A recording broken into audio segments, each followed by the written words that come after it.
The technology likely to have the greatest impact on the next few decades has arrived. And it's not social media, it's not big data, it's not robotics, it's not even AI. And you'll be surprised to learn that it's the underlying technology of digital currencies like Bitcoin. It's called the blockchain. Blockchain. Now, it's not the most sonorous word in the world, but I believe that this is now the next generation of the internet, and that it holds vast promise for every business, every society, and for all of you individually. You know, for the past few decades, we've had the Internet of Information. And when I send you an email or a PowerPoint file or something, I'm actually not sending you the original, I'm sending you a copy. And that's great. This is democratized information. But when it comes to assets, things like money, financial assets like stocks and bonds, loyalty points, intellectual property, music, art, a vote, carbon credit, and other assets, sending you a copy is a really bad idea. If I send you $100, it's really important that I don't still have the money and that I can't send it to you. So this has been called the double spend problem by cryptographers for a long time. So today, we rely entirely on big intermediaries, middlemen like banks, government, big social media companies, credit card companies, and so on, to establish trust in our economy.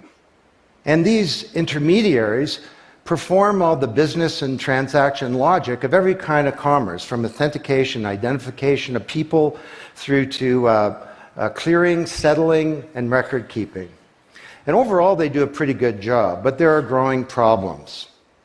To begin, they're centralized. That means that they can be hacked, and increasingly are. And JP Morgan, the US federal government, LinkedIn, Home Depot, and others found that out the hard way. They exclude billions of people from the global economy. For example, people who don't have enough money to have a bank account. They slow things down. It can take a second for an email to go around the world, but it can take days or weeks for money to move through the banking system across the city. And they take a big piece of the action, 10 to 20%, just to send money to another country. They capture our data, and that means that we can't monetize it or use it to better manage our lives. And our privacy is being undermined. And the biggest problem is that overall, they've appropriated the largesse of the digital age asymmetrically. And we have wealth creation, but we have growing social inequality. So what if there were not only an internet of information, what if there were an internet of value? Some kind of vast, global, distributed ledger running on millions of computers and available to everybody, and where every kind of asset, from money to music, could be stored, moved, transacted, exchanged, and managed, all without powerful intermediaries. What if there were a native medium for value? Well, in 2008, the financial industry crashed, and perhaps propitiously, an unknown or anonymous person or persons named Satoshi Nakamoto created a paper where he developed a protocol for a digital cash that used an underlying cryptocurrency called Bitcoin. And this cryptocurrency enabled people to establish trust and do transactions without a third party. And the seemingly simple act set off a spark that's ignited the world, that has everyone excited or terrified or otherwise interested in many places. Now, don't be confused about Bitcoin, okay? Bitcoin is an asset. It goes up and down, and that should be of interest to you if you're a speculator. More broadly, it's a cryptocurrency. It's not a fiat currency controlled by a nation state, and that's of greater interest. But the real pony here is the underlying technology. It's called blockchain. So, for the first time now in human history, people everywhere can trust each other and transact peer-to-peer. And trust is established not by some big institution, but by collaboration, by cryptography, and by some clever code. And because trust is native to the technology, I call this the trust protocol. Now you're probably wondering, well, how does this thing work? Fair enough. Assets, digital assets like money to music and everything in between, are not stored in a central place, but they're distributed across a global ledger using the highest level of cryptography. And when a transaction is conducted, it's posted globally across millions and millions of computers. And out there around the world is a group of people called miners. These are not young people, they're Bitcoin miners. And they have massive computing power at their fingertips, 10 to 100 times bigger than all of Google worldwide. And these miners do a lot of work. And every 10 minutes, kind of like the heartbeat of a network, a block gets created that has all the transactions from the previous 10 minutes. And then the miners get to work trying to solve some tough problems. And they compete. And the first miner to find out the truth and to validate the block is rewarded in digital currency, in the case of the Bitcoin blockchain with Bitcoin. And then, this is the key part, that block is linked to the previous block and the previous block to create a chain of blocks, and everyone is timestamped, kind of like with a digital wax seal. So if I wanted to go and hack a block and say, pay you and you with the same money, I'd have to hack that block, plus all the preceding blocks, the entire history of commerce on that blockchain, not just on one computer, but across millions of computers simultaneously, all using the highest levels of encryption in the light of the most powerful computing resource in the world that's watching me. Tough to do. And this is infinitely more secure than the computer systems that we have today. Blockchain, that's how it works. So the Bitcoin blockchain is just one. There are many. The Ethereum blockchain was developed by a Canadian named Vitalik Buterin. He's 19 years old.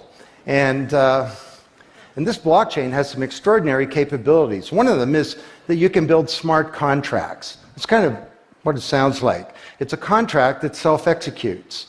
And the contract handles the enforcement and the management, performance, and payment. The contract kind of has a bank account too, in a sense, of agreements between people. And today, on the Ethereum blockchain, there are projects underway to do everything from create a new replacement for the stock market to create a new model of democracy where politicians are accountable to citizens. So, to understand what a radical change this is going to bring, let's look at one industry, financial services. You recognize this? Rube Goldberg machine. It's a ridiculously complicated machine that does something really simple, like crack an egg or shut a door. Well, kind of reminds me of the financial services industry, honestly. I mean, you tap your card in the corner store and a bit stream goes through a dozen companies, and each with their own computer systems, some of them being 1970s mainframes, older than many of the people in this room. And 3 days later, a settlement occurs. Well, with a blockchain financial industry, there would be no settlement because the payment and the settlement is the same activity. It's just a change in the ledger. So Wall Street and all around the world, the financial industry is in a big upheaval about this, wondering, can we be replaced, or how do we embrace this technology for success? Now, why should you care? Well, let me describe some applications. Prosperity. The first era of the internet of information, brought us wealth, but not shared prosperity, because social inequality is growing. And this is at the heart of all of the anger and extremism and protectionism and xenophobia and worse that we're seeing growing in the world today. Brexit being the most recent case. So, could we develop some new approaches to this problem of inequality? Because the only approach today is to redistribute wealth, tax people and spread it around more. Could we pre-distribute wealth? Could we change the way that wealth gets created in the first place by democratizing wealth creation, engaging more people in the economy, and in ensuring that they got fair compensation. Let me describe 5 ways that this can be done. Number 1, did you know that 70% of the people in the world who have land have a tenuous title to it?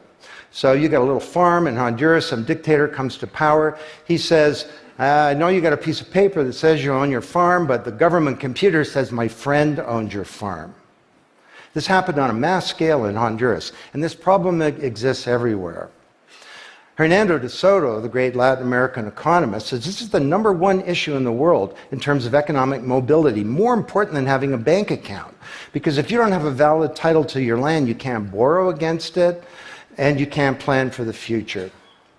So today, companies are working with governments to put land titles on a blockchain. And once it's there, this is immutable. You can't hack it. This creates the conditions for prosperity for potentially billions of people. Secondly, a lot of writers talk about Uber and Airbnb and TaskRabbit and Lyft and so on as part of the sharing economy. This is a very powerful idea that peers can come together and create and share wealth.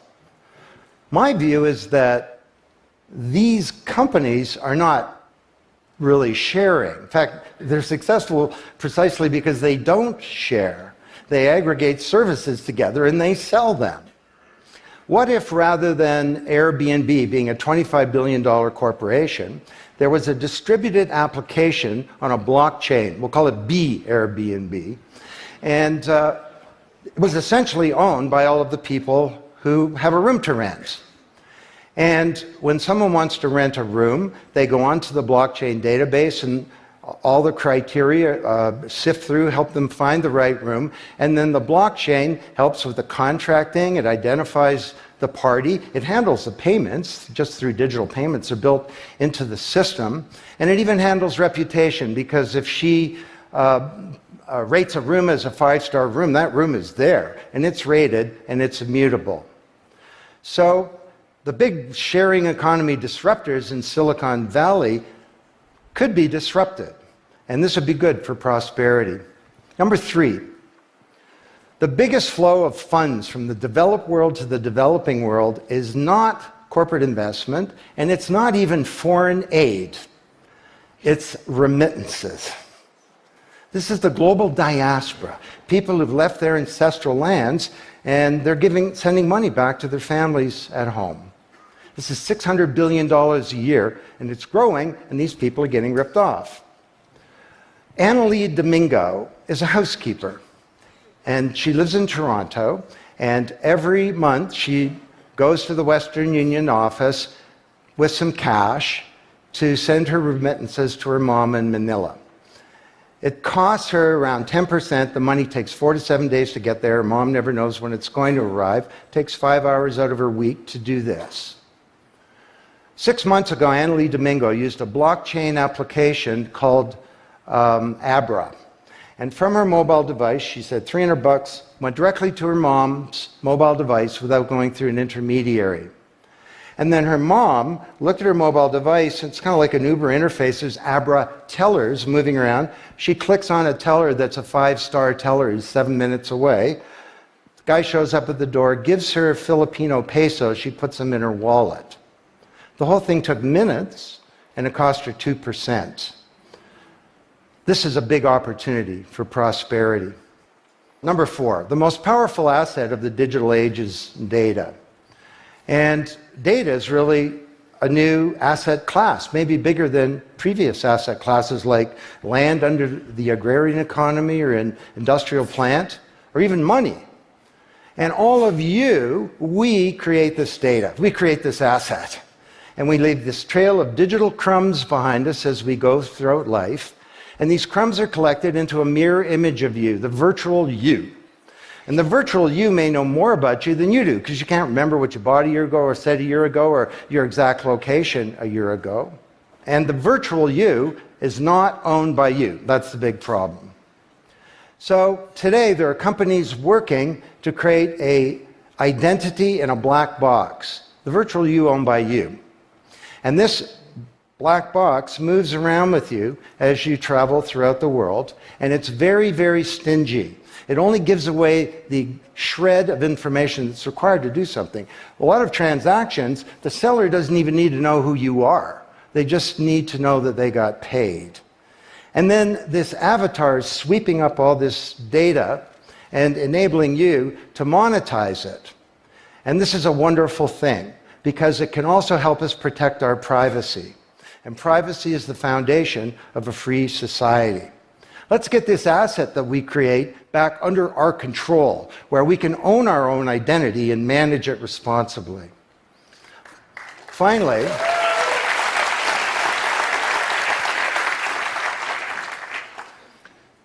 number 5, there are a whole number of creators of content who don't receive fair compensation because the system for intellectual property is broken. It was broken by the first era of the internet. Take music. Musicians are left with crumbs at the end of the whole food chain. You know, if you're a songwriter, 25 years ago you wrote a hit song, it got 1 million singles, you could get royalties of around $45,000. Today you're a songwriter, you write a hit song, it gets 1 million streams, you don't get $45K, you get $36. Enough to buy a nice pizza.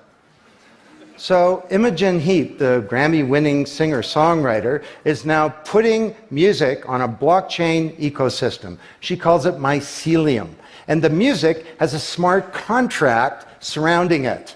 And the music protects her intellectual property rights. You want to listen to the song, it's free, or maybe it's a few microcents flow into a digital account. You want to put the song in your movie, that's different, and the IP rights are all specified. You want to make a ringtone, that's different. She describes that the song becomes a business. It's out there on this platform, marketing itself, protecting the rights of the author, and because the song is a payment system, in a sense a bank account, all the money flows back to the artist, and they control the industry rather than these powerful intermediaries. Now this is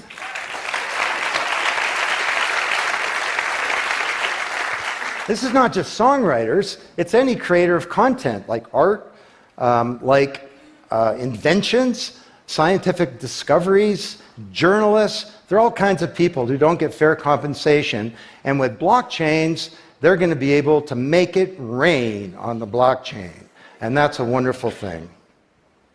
So these are 5 opportunities out of a dozen to solve one problem, prosperity, which is one of countless problems that blockchains are applicable to. Now, technology doesn't create prosperity, of course, people do. But my case to you is that, once again, the technology genie has escaped from the bottle, and it was summoned by an unknown person or persons at this uncertain time in human history, and it's giving us another kick at the can, another opportunity to rewrite the economic power grid and the old order of things, and to solve some of the world's most difficult problems, if we will it. Thank you.